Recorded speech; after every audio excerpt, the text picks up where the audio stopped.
make it idiot proof. Okay. Right. So that's very important. We'll start with the signature dish. That's right? signature dish. Basic. Signature dish. So how do you idiot proof it? Yeah. So your process, what we did at Junior Kuppanna is we bought in a masala. So that's standardized. So every time there's a chef who's not mixing it, right? So you bought in the masala. Okay. Then so there's technology. Can you automate it or scale it? Is it scalable? Is what you're thinking? So for example, now there are parotas that are automated, right? Manufactured in plants. Parota is a dish that was made handmade. Correct. Now that's automated. So I think we can find a way if we want to look at particular, dishes that you can automate and bring in machinery. There's a lot of automation happening. We personally looked at, a lot of automation which can, we did trials where our Palipalyam through an automated robotic cooking was as similar as a chef-made or a cook-made dish, right? So I think there's a lot of automation happening. So one is to understand the product, to put that process together. Because if you put the process together only, you can automate, right? So both sides you need to do that. So that's product fix is one for an entrepreneur who wants to scale. Second thing is people, right? I mean, if you're looking at it like a family run or a promoter driven business, you're not going to get talent to scale. And scale means it's 1 to 1000x, 10,000x, right? So then you will stay in one irritikada in one location, right? So you want people. So you bring in professional team. So that's also one part so one is framework. First we'll talk about the signature dish, right? So you're looking at how do we scale that particular signature dish. In your case, it was the masalas which added that particular thing, and you standardize that, and it can be scaled, right? Absolutely. So that is point number one. Point number two is the team. Is it People? Okay. Yeah, the team, people, yeah. the team that is there, and because it is scalable, you don't have to go with expert people or pay you don't need deep pockets to pay your chefs because it is standardizable. Yeah, right? but also I feel that we need to institutionalize it. If it stays with the founder, then your whatever signature dish you can't scale. So how do you institutionalize it and create the team?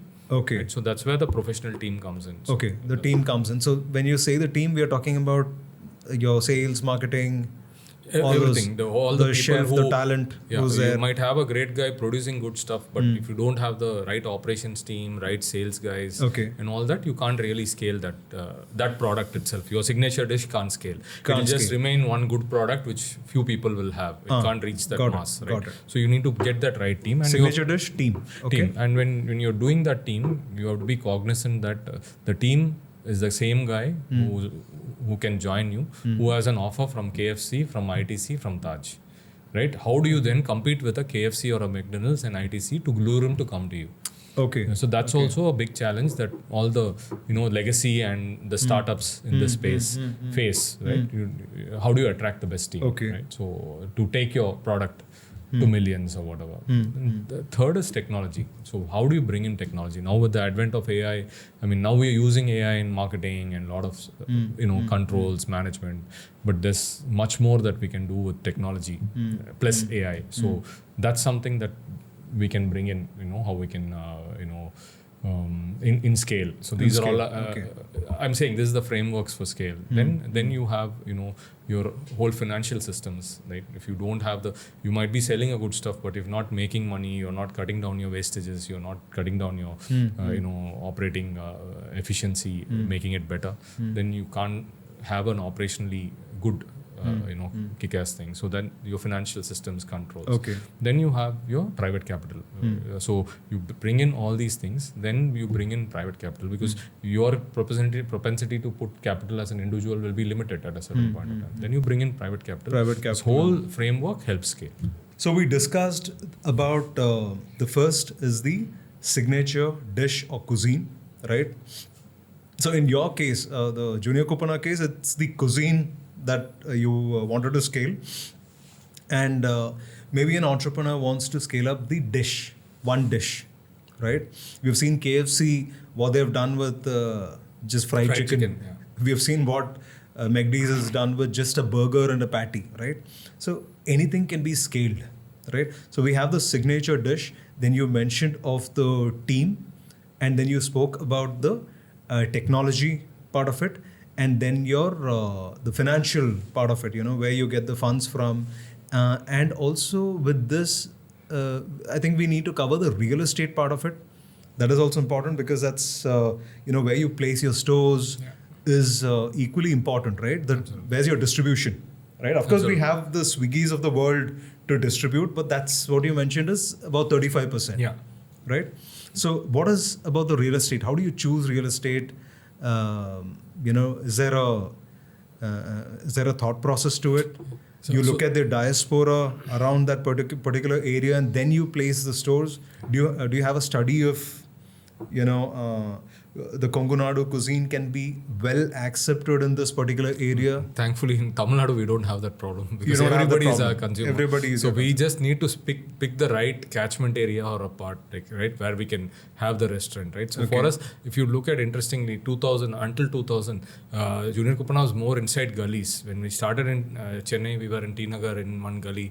There will be a treasure map that you'll have to find that road and go. So the traditional thing especially from people from Congo is that we never market stuff, right? We are like, nalla product kudtha na edhukku market pannu. Means if you give a good product, why should I market? Why should you market? But 1980s customers are no longer 2020 customers. Now the customers need to be heard. We should reach out to them. We should create a kind of a, impulse before we even bring them to the store. So now, of course, we are on high streets.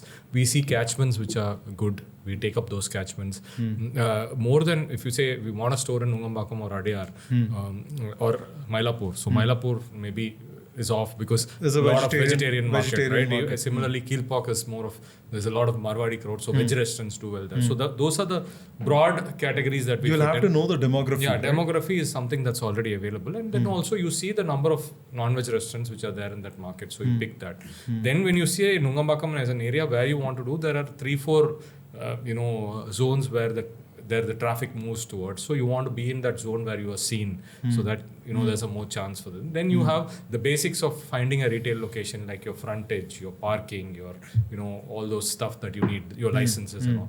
So there's a checklist that we go through in terms of finding locations. So that is your standalone outlet. Then you also need to, if you need to grow, you have to be in the malls. So how do you find the right malls, which location in the malls? That's where you go to. And then, of course, now we are going into communities, like, for example, IT complexes, apartment complexes. So I think apart from just online Swiggy, Zomato, there's a lot of retail distribution that you can slice and dice and crack. And the rules that apply in Tamil Nadu will be different. The moment we go to, let's say Bombay, then we'll have to do it around let's say a South Indian dominated area or something like that, Chembur or something maybe. Okay, that's the lowest hanging fruit first. Yeah, right?